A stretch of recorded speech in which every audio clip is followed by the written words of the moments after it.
રાજ્યના ખેડૂતો માટે આજનો દિવસ હજુ પણ ભારે છે, કારણ કે આજે અમદાવાદ, આણંદ અને ખેડામાં કમોસમી વરસાદની આગાહી હવામાન વિભાગે કરી છે અને છેલ્લા 24 કલાકની વાત કરીએ તો રાજ્યના 20 તાલુકામાં કમોસમી વરસાદ વરસ્યો છે।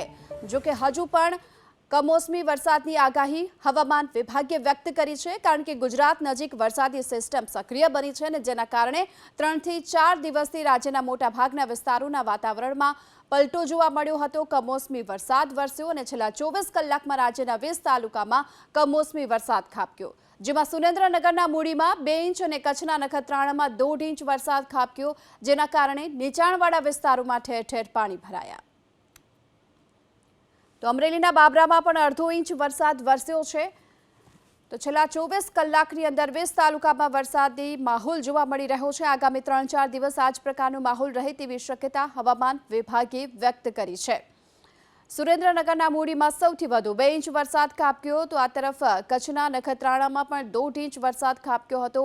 વરસાદને કારણે નીચાણવાળા વિસ્તારોમાં પાણી થઈ ગયું। આહવા, થાનગઢ, લોધિકા અને ઉપલેટામાં 1.5 ઇંચ વરસાદ નોંધાયો છે। તો આ સાથે વંથલી, ચોટીલા, કોટડા, સાંગાણી અને લાઠીમાં પણ વરસાદ ખાબક્યો। હજુ પણ આગામી 2-3 દિવસ સુધી વરસાદી માહોલ રહેવાનું અનુમાન હવામાન વિભાગે વ્યક્ત કર્યું છે। આ તરફ સાયલા, જૂનાગઢ શહેર અને તાલુકામાં પણ છૂટો છવાયો વરસાદ વરસ્યો છે અને આજે 3 જિલ્લામાં હળવા વરસાદની આગાહી હવામાન વિભાગે વ્યક્ત કરી છે।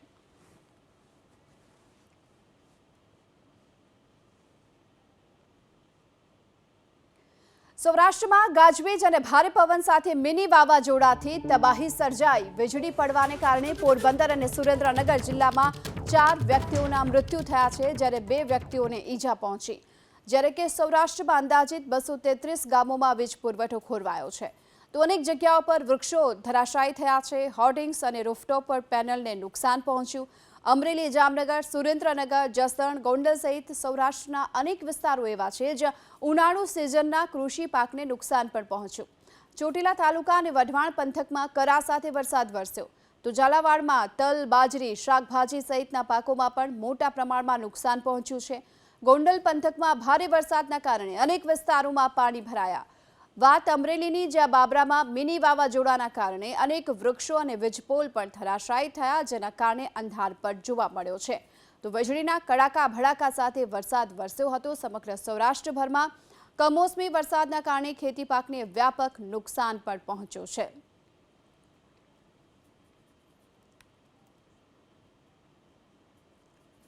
તો આ તરફ ગીર સોમનાથના ગીરગઢડા શહેરમાં ધીમી ધારે વરસાદની શરૂઆત થઈ છે। છેલ્લા 3 દિવસોથી ગીરના વાતાવરણમાં પલટો જોવા મળી રહ્યો છે અને આજે ફરી એક વખત ધીમી ધારે વરસાદની શરૂઆત થઈ, જેના કારણે કેસર કેરી પકવતા ખેડૂતોમાં ચિંતાનો માહોલ। તો આ સાથોસાથ અડદ, મગ, તલ સહિતના પાકો લેતા ખેડૂતોની મુશ્કેલી પણ વધી છે। તો ગીરગઢડા અને આસપાસના વિસ્તારોમાં આજે વહેલી સવારે વાદળછાયા વાતાવરણ બાદ ધીમી ધારે વરસાદની શરૂઆત થઈ। છેલ્લા 3 દિવસોથી છૂટો છવાયો વરસાદ વરસી રહ્યો છે, એવામાં ખેડૂતોની ચિંતા વધારી છે આ કમોસમી વરસાદે। વરસાદથી કેરી, મગ, તલ સહિતના પાકને નુકસાનની ભીતિ પણ જોવામાં આવી રહી છે। વાત દક્ષિણ ગુજરાતની, જ્યાં સુરત શહેર અને જિલ્લાના અનેક વિસ્તારોમાં આજે વહેલી સવારથી જ વાતાવરણમાં પલટો જોવા મળ્યો। વાદળછાયા વાતાવરણના કારણે ખેડૂતો ચિંતામાં મુકાયા છે। થોડા દિવસ પહેલા જ માવઠાના કારણે ખેડૂતોને ભારે નુકસાન પહોંચ્યું।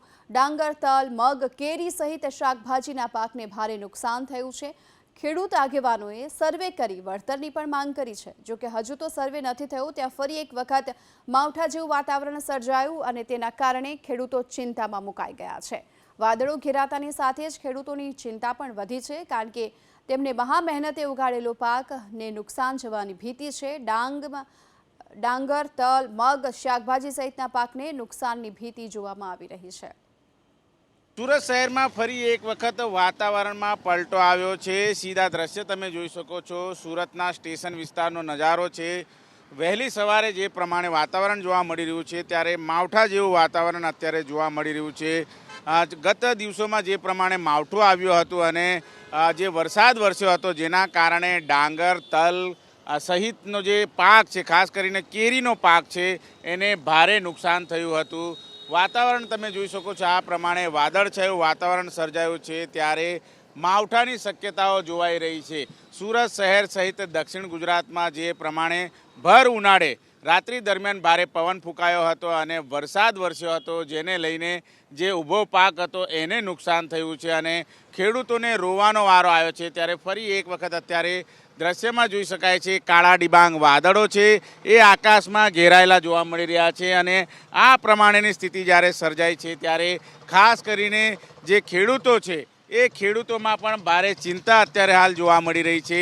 એક તરફ જે પાક છે તેમને નુકસાન થઈ ચૂક્યું છે અને ખેડૂત આગેવાનોએ જે પ્રમાણે માંગણી કરી છે કે જે પાકને નુકસાન થયું છે એ પાકના નુકસાનનો સર્વે કરીને તેમને વળતર ચૂકવણી કરવામાં આવે, પરંતુ અત્યારે જોઈ શકાય છે ફરી એક વખત જે રીતે માહોલ જોવા મળી રહ્યું છે વાદળછાયું વાતાવરણ વચ્ચે અત્યારે આ પ્રમાણે જે વાતાવરણ છે જેમાં જે ખેડૂતો છે એને ચિંતા ઉપજાવે તેવું વાતાવરણ અત્યારે જોવા મળી રહ્યું છે। જે રીતે વરસાદ વરસ્યો હતો અને ભારે પવન ફૂંકાયો હતો ત્યારે પાકને નુકસાન થયું હતું। ખાસ કરીને જે ડાંગરનો પાક છે, કેરીનો પાક છે, તલનો અને મગનો પાક છે એને નુકસાન થયું છે। હજી તો ખેડૂતો છે એ વળતરની માંગ કરી રહ્યા છે ત્યારે ફરી એક વખત આકાશમાં આફત જોવા મળી રહી છે। કેમેરામેન રાકેશ પાનવાલા સાથે ધનરાજ બાગલે, એબીપી અસ્મિતા, સુરત। તો સતત 3 દિવસોથી વલસાડના ધરમપુરની સાથોસાથ કપરાડા પંથકમાં પણ માવઠાના કારણે કેરીના પાકને નુકસાન પહોંચ્યું છે। ધરમપુરના જાગીરી, નળધરી આ સાથે જ ગારબરડામાં પણ આંબાવાડીના પાક પર નભતા ખેડૂતોને રડવાનો વારો આવ્યો છે, કારણ કે મોટા પ્રમાણમાં કેરીના પાકને નુકસાન થયું છે અને આ નુકસાને ખેડૂતોની ચિંતામાં વધારો કર્યો છે। હાલ તો સરકાર પાસે સહાયની માંગ કરતા જોવા મળી રહ્યા છે ખેડૂતો। તો ભારે પવન ફૂંકાતા આંબા પરથી કેરીનો પાક ખરી પડ્યો। વલસાડ અને આસપાસના વિસ્તારોમાં પણ ભારે પવન સાથે વરસાદ ખાબક્યો હતો અને કમોસમી વરસાદના કારણે કેરી પકવતા ખેડૂતોની ચિંતા વધી છે। જોકે છેલ્લા 3 દિવસોથી આ પ્રકારનું વાતાવરણ રહેતા ખેડૂતોએ હાલ તો આર્થિક સહાયની પણ માંગ કરી છે। દેશના ખેડૂતો માટે સારા અને સૌથી મહત્વના સમાચાર। 31 મેએ કેરળમાં ચોમાસું દસ્તક દે તેવી શક્યતા છે। ભારતીય હવામાન વિભાગે આગાહી કરી છે કે દક્ષિણ પશ્ચિમ ચોમાસું 31 મેની આસપાસ કેરળમાં એન્ટ્રી કરશે। જો કે સામાન્ય રીતે દક્ષિણ પશ્ચિમ ચોમાસું 1 જૂને કેરળમાં પ્રવેશ કરતું હોય છે અને ત્યારબાદ ઉત્તરની તરફ આગળ વધે છે અને 15 જુલાઈની આસપાસ સમગ્ર દેશને આવરી લે છે। પરંતુ ભારતીય હવામાન વિભાગના મતે આ વર્ષે ચોમાસામાં સરેરાશ કરતાં વધુ વરસાદ પણ પડી શકે છે, એટલે કે સરેરાશ 106% વરસાદ થવાની શક્યતા હવામાન વિભાગે વ્યક્ત કરી છે, જે દેશના કૃષિ ક્ષેત્ર માટે સારા સમાચાર છે, કેમ કે જૂન અને જુલાઈના સમયગાળામાં જ ખરીફ પાકનું મોટા ભાગનું વાવેતર થતું હોય છે। જો કે વર્ષ 2023માં મોસમના બદલાતા મિજાજના કારણે કૃષિ ક્ષેત્ર પ્રભાવિત થયું હતું, પરંતુ આ વર્ષે હવે 106% વરસાદ પડવાની આગાહી હવામાન વિભાગે વ્યક્ત કરી છે।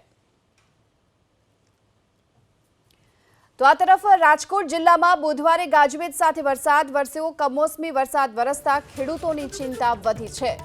ઉપલેટા તાલુકાના ગ્રામ્ય વિસ્તારોમાં માવઠાના કારણે ખેડૂતોના પાકને ભારે નુકસાન થયું છે।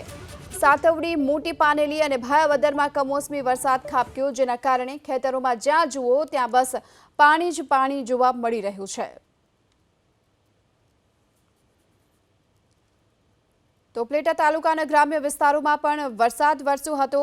ગઈકાલે પણ રાજકોટ જિલ્લામાં આ જ પ્રકારનો વરસાદ ખાબક્યો હતો અને આજે પણ સાતવડી, મોટી પાનેલીમાં પણ પવન સાથે વરસાદ ખાબક્યો છે। ભાયાવદરમાં પણ કમોસમી વરસાદ નોંધાયો, ત્યારે જ્યાં જુઓ ત્યાં બસ પાણી પાણી જોવા મળી રહ્યું છે।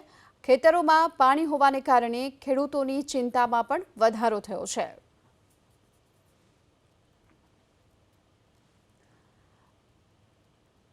રાજકોટ જિલ્લામાં કમોસમી વરસાદે ખેડૂતોની ચિંતા વધારી છે। ઉપલેટા તાલુકાના ગ્રામ્ય વિસ્તારોમાં વરસાદ વરસતા ખેતી પાકને નુકસાન પહોંચ્યું છે। તો આ તરફ વાત ભાવનગર જિલ્લાની કરીએ, જ્યાં સવારથી જ કમોસમી વરસાદની શરૂઆત થઈ। પાલીતાણા તાલુકાના ગ્રામ્ય પંથકોમાં કમોસમી વરસાદ ખાબક્યો છે અને આ કમોસમી વરસાદે ખેડૂતોની ચિંતામાં વધારો કર્યો છે। તો ભાવનગર જિલ્લામાં પણ આજે વહેલી સવારથી જ વાતાવરણમાં પલટો જોવા મળ્યો હતો અને ત્યારબાદ કમોસમી વરસાદની શરૂઆત થઈ। પાલીતાણા તાલુકાના ગ્રામ્ય પંથકોમાં વરસાદી માહોલ જોવા મળી રહ્યો છે।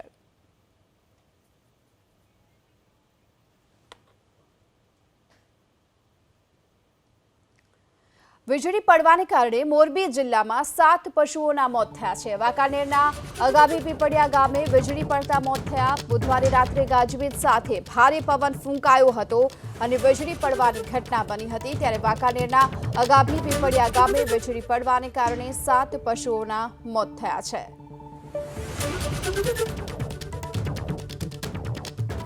મોરબીમાં વીજળી પડવાના કારણે 7 પશુના મોત થયા છે। વાંકાનેરના અગાબી પીપળિયા ગામે ગઈકાલ રાત્રે ભારે પવન ફૂંકાયો હતો। ગાજવીજ સાથે વરસાદ પડ્યો હતો।